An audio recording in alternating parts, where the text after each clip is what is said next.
그때에 이스라엘에 왕이 없으므로 사람이 각기 자기의 소견에 옳은 대로 행하였더라. 아멘. 여러분, 배를 한번 떠올려 볼까요?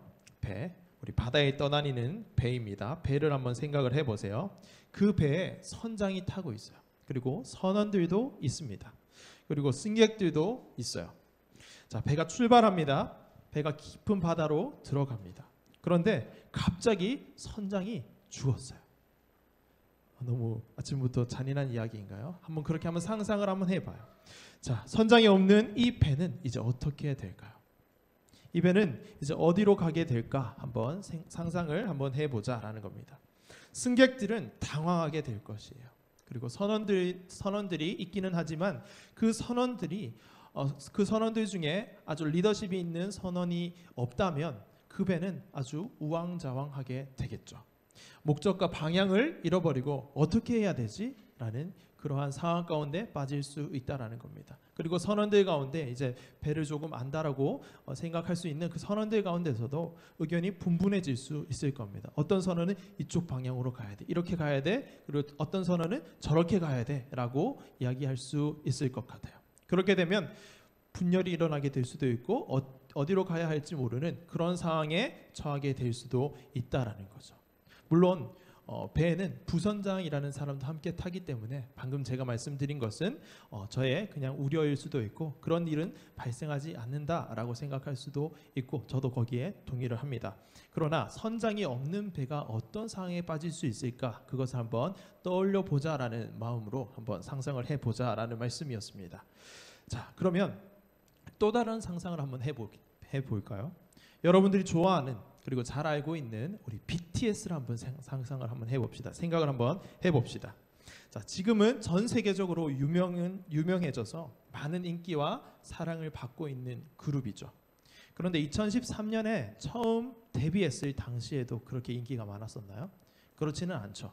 그때는 중소기획사에서 시작을 하였다라고 해서 좀 서름도 많이 받았던 그런 그룹이라고 제가 알고 있어요. 그래서 중소기획사에서 시작해서 흑수저돌이다, 그리고 중소돌이다라는 그런 별명이 좀 있었는데 그런 시기에 이제 데뷔하기 전에 멤버도 몇몇이 좀 바뀌고 그렇게 했다라고 제가 들었거든요.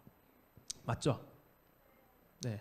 근데 그때부터 지금까지 계속해서 그 멤버로 유지하고 있던 사람이 한 명 있습니다. 그리고 그 팀을 처음 이제 만들어서 시작한 사람은 방시혁이라는 프로듀서이지만 그 프로듀서 이외에도 그 팀에 아주 혁혁한 공을 세운 사람이 한 명 더 있습니다. 그 사람은 그 BTS의 리더인 RM이라는 사람이에요. 그 RM이 없었다면 지금 BTS가 이렇게 성장해 오지 못했을 거다라고 얘기하는 사람들이 굉장히 많다라는 거죠. 그런데 이때 우리가 한번 상상을 한번 해보자라는 거죠. 그 RM이라는 사람이 BTS에 없었다면 어떻게 되었을까요? 상상하기도 싫은 그런 생각일 수도 있겠는데 저는 그 생각을 한번 하면서 그 RM이라는 사람이 어떤 역할을 했을까라고 이제 여러 개 유튜브도 좀 보고 또 자료도 좀 봤는데 그 리더의 그 RM이라는 사람의 리더십이 굉장히 훌륭하더라고요. 그 멤버들끼리 갈등이 생기거나 그렇게 하면 되게 따뜻한 마음을 가지고 중재를 하지만 단호하게 팀을 위해서 딱 한마디씩 해주는 그 말과 또 자기의 인기와 명예를 위해서 나아가는 것보다는 팀을 생각하고 또 팀원들 한 명 한 명을 배려하면서 어떤 결정이든 어떤 태도든 이렇게 해나가는 그런 모습을 보이는 리더였다라고 해요. 그래서 실력도 실력이지만 그런 리더가 있었기 때문에 이 BTS라는 팀이 이렇게 올 수 있었구나라는 생각을 하면서 제가 보았습니다. 그런데 그 리더 RM이 없었다면 어떻게 되었을까? 한번 생각해 보자라는 겁니다. 멤버들 간에 갈등이 생겼을 때 그런 지혜롭게 중재할 수 있는 리더가 없었다면 그 팀은 아마 분열되었을 수도 있겠다라는 생각을 한번 해보게 된다라는 겁니다. 자, 이렇게 배에는 선장이 있죠. 그리고 그룹에는 리더가 있어요.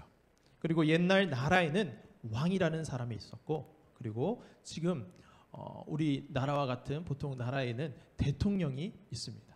이렇게 그 왕과 대통령은 가장 높은 사람이죠. 그 나라의 가장 높은 사람인데 그 가장 높은 사람 왕과 대통령이 없다면 어떤 일이 벌어질까요? 그 나라에 어떤 일이 벌어질까요? 대통령이 정해놓은, 꼭 대통령이 정한 것은 아니지만 대통령이 최고 권한이 있기 때문에 그 권한 아래에서 정해졌다라고 생각을 한다면 모든 질서와 뭐 여러 가지 것들이 좀 흔들리게 될 거예요. 좀 어려운 상황에 처하게 될 거다라는 거죠. 물론 지금은 꼭 대통령의 모든 권한이 있지 않고 분리되어 있기 때문에 이제 잘 흘러갈 것이다. 다시 새로운 대통령이 세워지고 또 대통령이 없다라고 하더라도 뭔가 보강하는 그러한 것들이 잘 세워져 있다라고 생각할 수 있지만 어쨌든 마음적으로는 그리고 상황적으로는 힘들어질 수 있다라는 것이 보통의 생각입니다. 여러 가지 경우의 수가 발생할 수도 있고 우리가 상상하는 것 이상으로 어려워질 수도 있고 아무런 일이 일어나지 않을 수도 있지만 어쨌든 보통의 생각으로는 한 나라의 대통령이 한 나라의 왕이 죽는다 그리고 없어진다라고 한다는 것은 적지 않은 혼란이 생기게 될 거다라는 겁니다. 오늘 본문은 이 왕이 없는 경우 또 대통령이라고 할 수 있는 그 왕이 없는 경우에 대해서 한번 얘기를 하고 있는 것 같아요. 물론 조금 뉘앙스는 좀 다를 수 있지만 왕이 없으므로 라는 말씀을 하고 있는데 우리가 함께 이 말씀을 한번 생각을 해보기를 원해서 제가 이런 예화들을 말씀을 드렸습니다. 자, 오늘 본문은 사사시대의 이스라엘 백성들에 대해서 이렇게 말씀하고 있습니다. 한번 클릭을 한번 해주시겠어요? 검은색 화면에.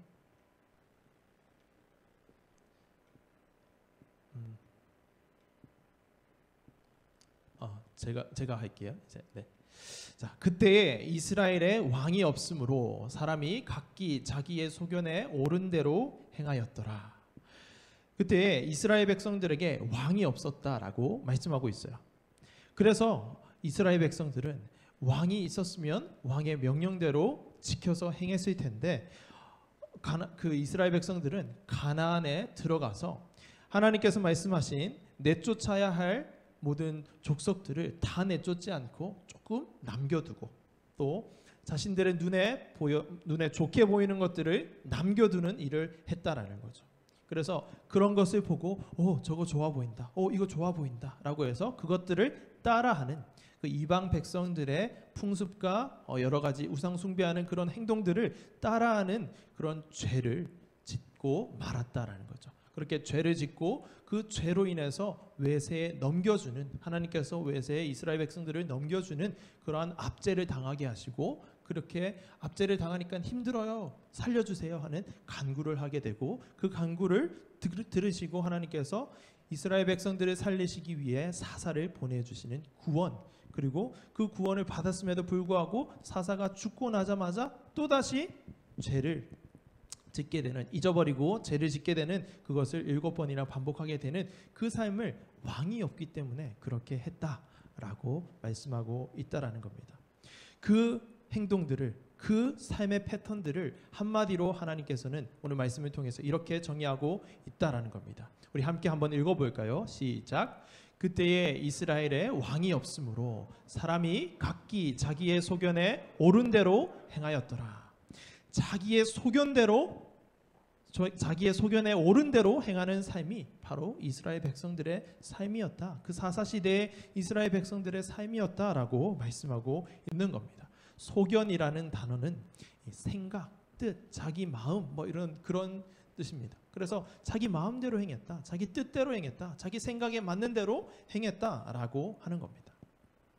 근데 사실 이렇게 행하는 것은 창세기부터 시작이 되었습니다. 창세기부터 아담과 하와가 하나님께서 먹으면 안 된다, 먹으면 안 돼, 다른 거 다 먹어도 되는데 이것만 안 돼 라고 선악을 알게 하는 나무의 열매를 먹지 마라 이렇게 말씀하셨는데 그 열매를 먹고 나서 아담 이후에 모든 사람들에게 생긴 태도가 자신의 소견에 옳은 대로 행동하는 그런 삶의 패턴이 생겨났다라는 거죠. 그래서 모든 사람들이 그런 일을 행하는데 사사시대에 하나님께서 딱 정의를 해주고 있는 것이 자기의 소견에 옳은 대로 행하는 사람들이다라고 말씀하고 있다라는 것이죠. 그리고 참 더 안타까운 것은 오늘 우리가 사사기에 나오는 그 모든 사사들을 한 명 한 명 살펴보면 좋겠지만 그러기에는 시간이 너무 오래 걸리고 또 복잡한 내용이기 때문에 다 할 수는 없고 또 오늘 초점도 아니기 때문에 그 부분은 조금 다음 기회에 넘겨두고 오늘 우리가 살펴보고자 하는 그 초점만 한번 살펴보면 이스라엘 백성들을 구원하기 위해서 보내신 하나님께서 보내신 그 사사들조차도 점점 시간이 흐를수록 타락하고 죄를 짓고 악을 행하는 그런 모습을 보여주고 있다라는 것이 너무나도 안타까운 겁니다. 이스라엘 백성들뿐만 아니라 이스라엘 백성들을 구원하기 위해서 하나님께서 보내신 그들도 타락하고 있는 것을 이 사사기를 읽어가다 보면 우리가 볼 수 있다라는 거예요. 그래서 모든 이스라엘 백성들, 사사들도 포함해서 모든 이스라엘 백성들을 가리켜 자기의 소견에 옳은 대로 행하였더라 라고 하나님께서는 정의를 말씀을 해주고 계신다라는 거죠. 자, 기드온이라는 사사가 있었어요.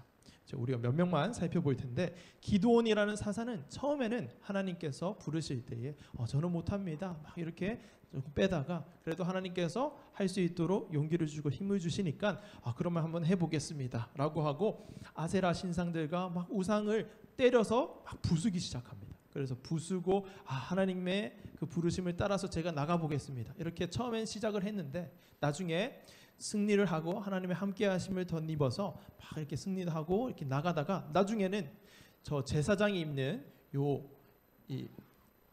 이것을 에봇이라는 옷이 있어요. 이 에봇을 금으로 만들어 버립니다. 금으로 만들어서 딱 잘 보이는 곳에 놨대요. 그래서 이스라엘 백성들이 그것을 보고 숭배할 수 있는 그러한 기회를 줘버리는 우상 숭배하는 여건을 만들어 버리는 그런 죄를 짓게 됩니다. 이 기드온이라는 사사도 그런 잘못을 행하게 된다라는 거죠.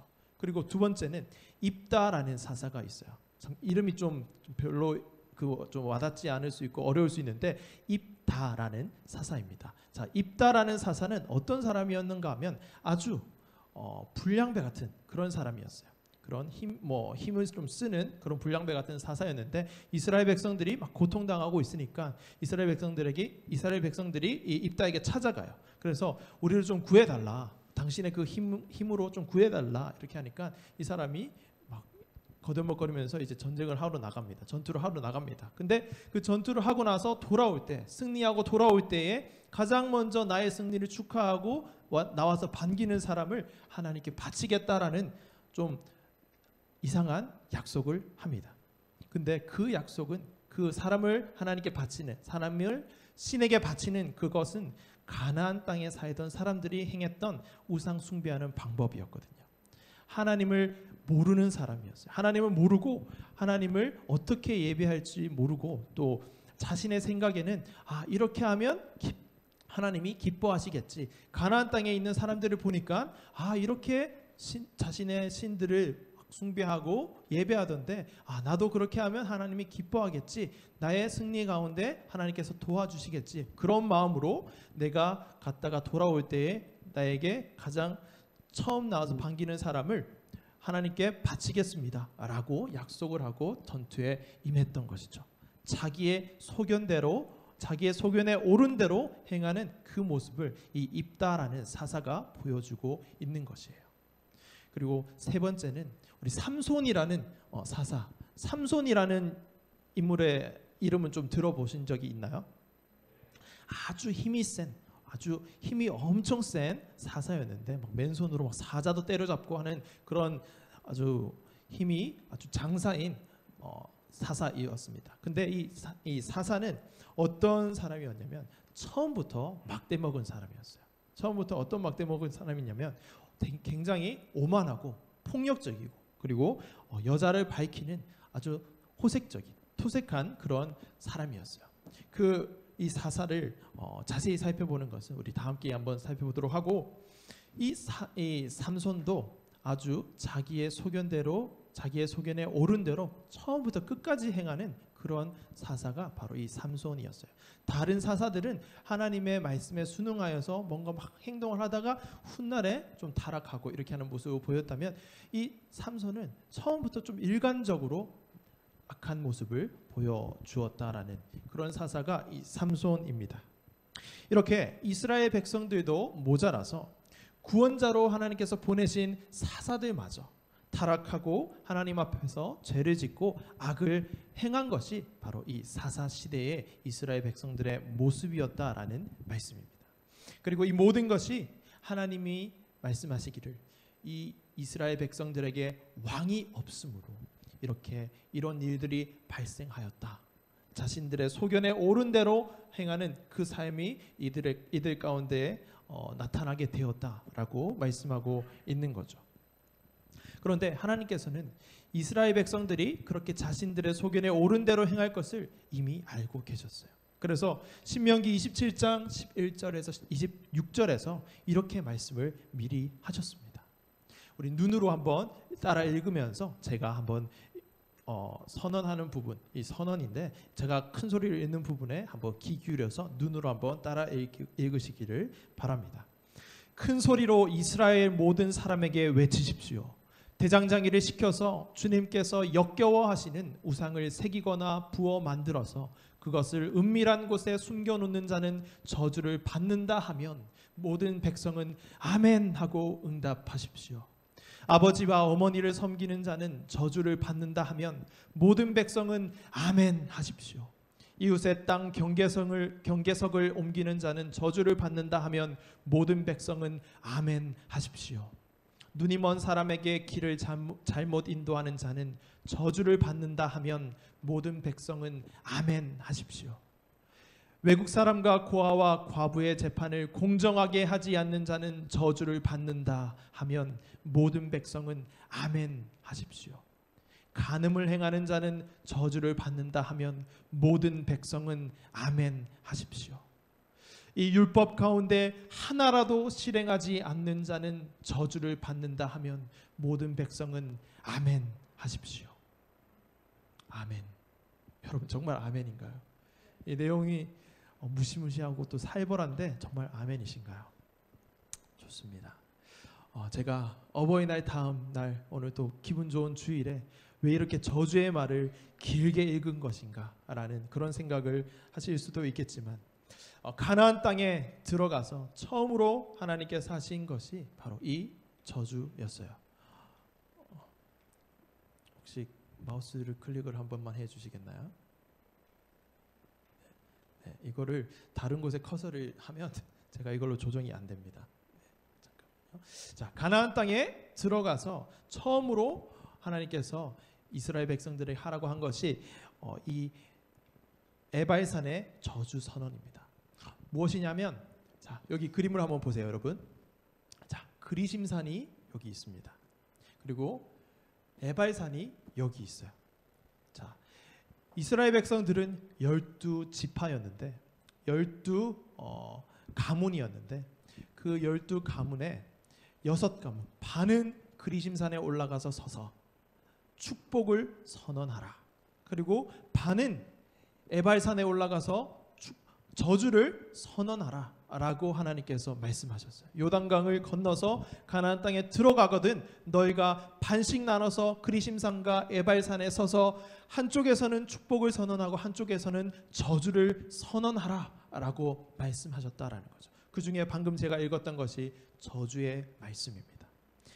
이스라엘 백성들은 그렇게 가나안 땅에 들어갔어요. 그리고 반은 그리심산에 섰고 반은 에발산에 서서 레위 제사장들의 그 외침을 따라서 이제 들을 때에 아멘, 아멘 하면서 반응을 했다라는 거죠. 그런데 이스라엘 백성들은 하나님께서 내쫓아라고 했던 그 백성들을 다 내쫓지 않았고 자신들의 눈에 좋은 것들, 이것은 나중에 내가 살면서 쓸만하겠다라고 한 것들, 그런 것들은 그냥 내버려 두고 하나님께서 하라고 한 것에 한 70%나 한 반 정도만 행했다라고 하는 그런 죄로, 그리고 또 남겨둔 것을 보고 나도 저렇게 하면 뭔가 복을 받을 것 같아, 뭔가 내 삶이 좀 윤택해질 것 같아 라고 하는 그러한 형태로 삶을 살아가는 그런 악을 계속해서 행했다라는 것이죠. 그런데 그 삶을 하나하나 들여다보면 오늘 방금 이 에발산의 저주 제가 읽어드렸던 대장장이를 시켜서 주님이 역겨워하시는 우상을 새기거나 만든 자는 저주를 받는다. 아멘. 아버지와 어머니를 업신여기는 자는 저주를 받는다. 아멘. 이웃을 괴롭히는 자는 저주를 받는다. 아멘.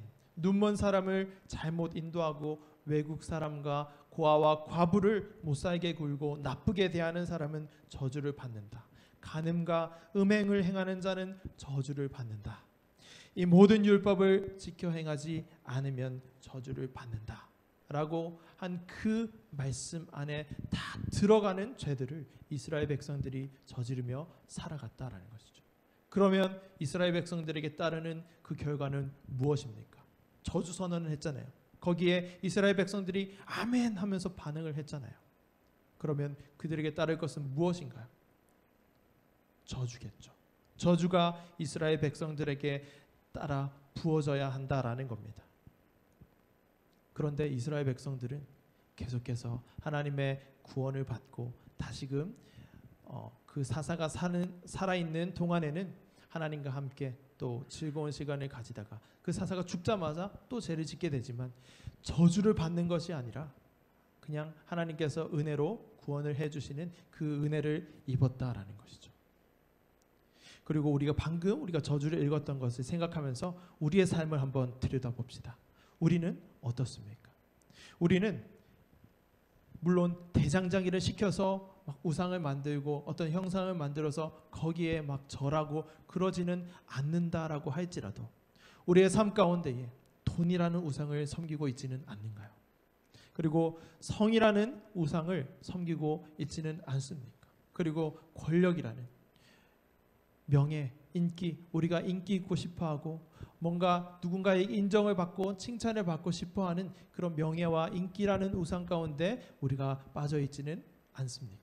또 우리의 삶이 참 성공적이었으면 좋겠다, 행복했으면 좋겠다, 승리했으면 좋겠다라는 승리와 행복이라는 우상 가운데 빠져 있지는 않는가?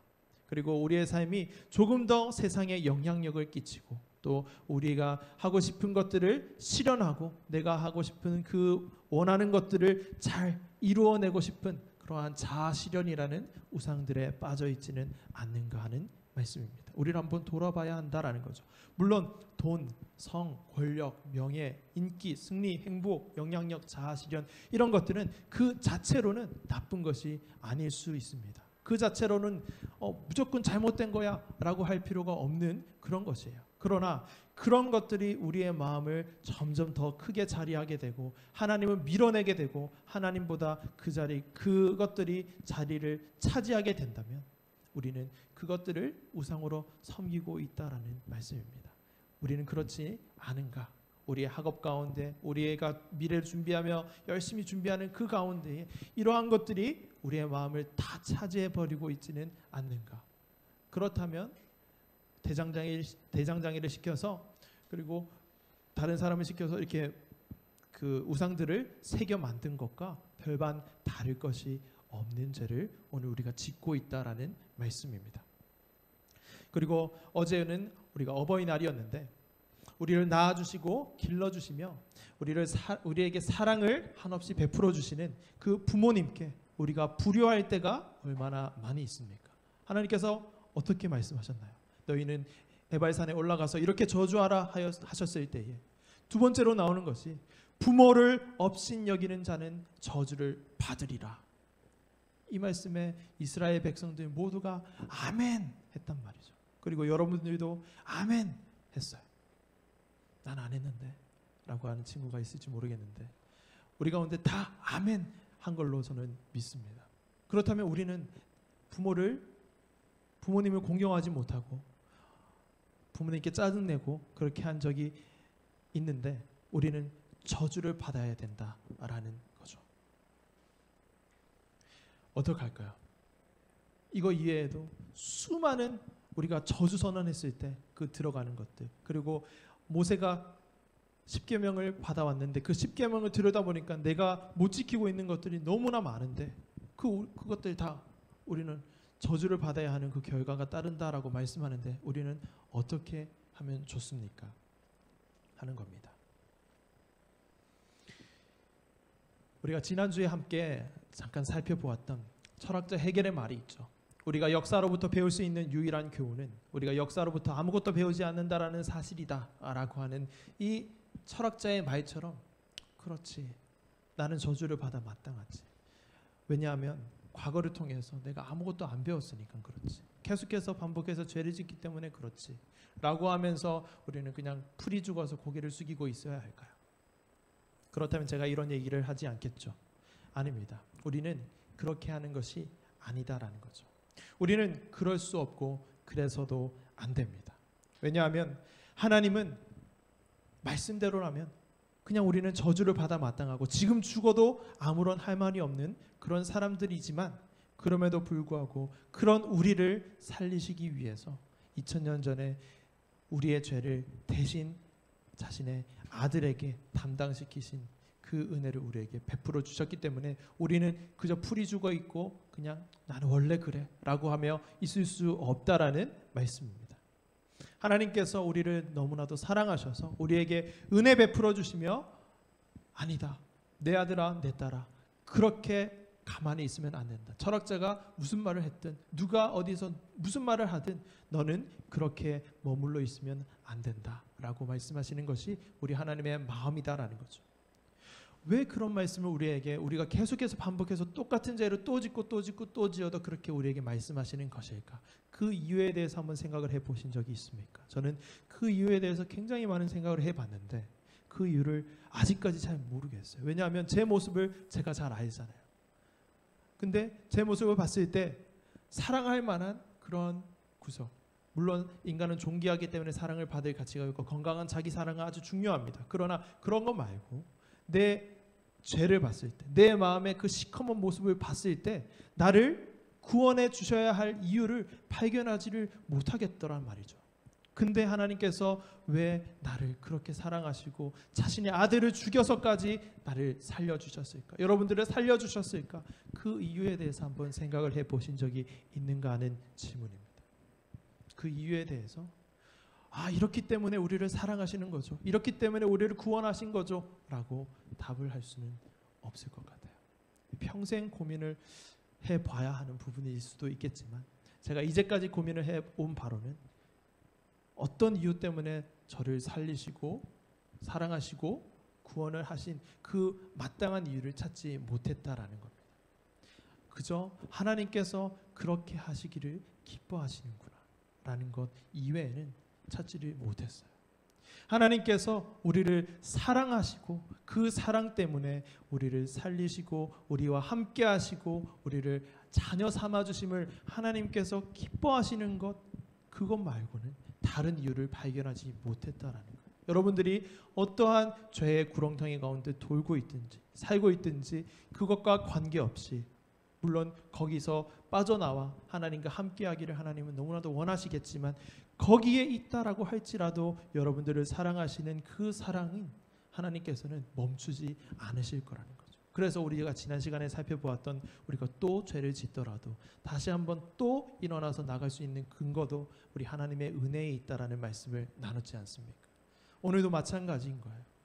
다른 이유를 아무리 들여다봐도 우리가 구원받아야 하는 이유, 우리가 하나님의 그 사랑을 받을 이유가 없는데 우리에게 그런 은혜와 사랑을 베풀어 주시는 것은 우리를 사랑하시기를 기뻐하시고 우리와 함께 하시기를 기뻐하시고 우리의 아버지 되어주심을 너무나도 기뻐하시는 하나님의 그 은혜 이외에는 다른 이유를 찾을 수가 없었다라는 겁니다. 그래서 너무나도 가슴이 아프지만 우리를 살리시기 위해서 2000년 전에 자신의 아들을 내어주시고 십자가에 못 박으시면서 우리를 살려주신 그 하나님의 은혜에 그저 감사하고 감격하고 하나님의 은혜를 찬양하면서 하나님을 바라보는 것밖에는 우리가 할 것이 없고 또 그 하나님이 나의 하나님이 되신다는 것을 고백하면서 그 하나님이 원하시는 것이 무엇일까, 하나님이 기뻐하시는 것이 무엇일까 생각하면서 그 말씀에 반응하며 사는 것 말고는 우리가 할 것이 없다라는 겁니다. 그래서 우리가 역사를 통해서 우리는 아무것도 배우지 않는다라는 사실을 배울 뿐이다라고 하는 그 철학자의 말에 우리 그리스도인들은 이렇게 답을 해줘야 하는 거죠. 아닙니다. 역사를 통해 과거의 저의 죄의 경험들을 통해 저는 배울 겁니다. 하나님을 어떻게 섬기는 것인지, 하나님을 어떻게 예배하는 것인지 저는 배울 겁니다 라고 얘기를 해 주어야 한다라는 겁니다.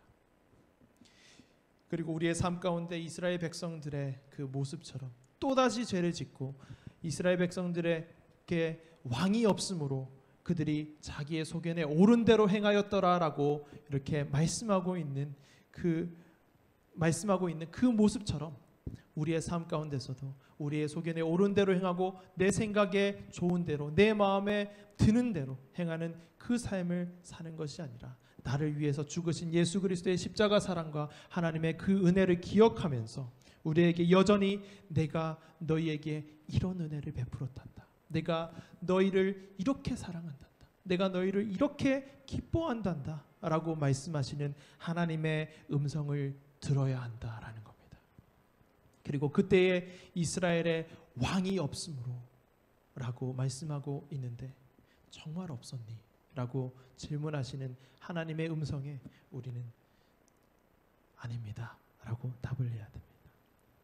정말 왕이 없었니? 내가 너희와 함께하고 언제나 어디서나 너희와 함께하면서 내가 언제나 너희의 왕이었는데 정말 너희에게 왕이 없었니? 라고 질문하시는 그 하나님의 음성에 아닙니다. 하나님이 왕이십니다 라고 답을 해야 한다라는 것이죠. 저에게는 그때 이스라엘의 왕이 없으므로 자기의 소견에 옳은 대로 행하였더라 하는 이 말씀이 그때 하나님이 왕이셨는데 이스라엘 백성들에게 언제나 왕이 계셨는데 하나님이 왕으로 계셨는데 이스라엘 백성들은 그 하나님을 왕으로 대접하지 않았더라 라는 말씀으로 이것이 들려졌고 읽어졌습니다. 여러분은 어떻게 들리시고 이 말씀을 어떻게 읽으십니까? 여러분의 왕은 누구십니까? 여러분들의 삶의 주인은 누구인가요? 왕은 누구인가요? 하나님이십니까? 여러분들의 왕이 하나님이 맞습니까? 이 질문에 어떻게 답하시겠습니까? 이 질문에 우리 오늘부터는 계속해서 하나님이 나의 왕이십니다. 하나님이 우리의 왕이십니다. 나의 삶의 주인은 하나님이십니다. 라는 그 외침, 그 답을 하면서 사는 우리 고등부가 되었으면 좋겠습니다.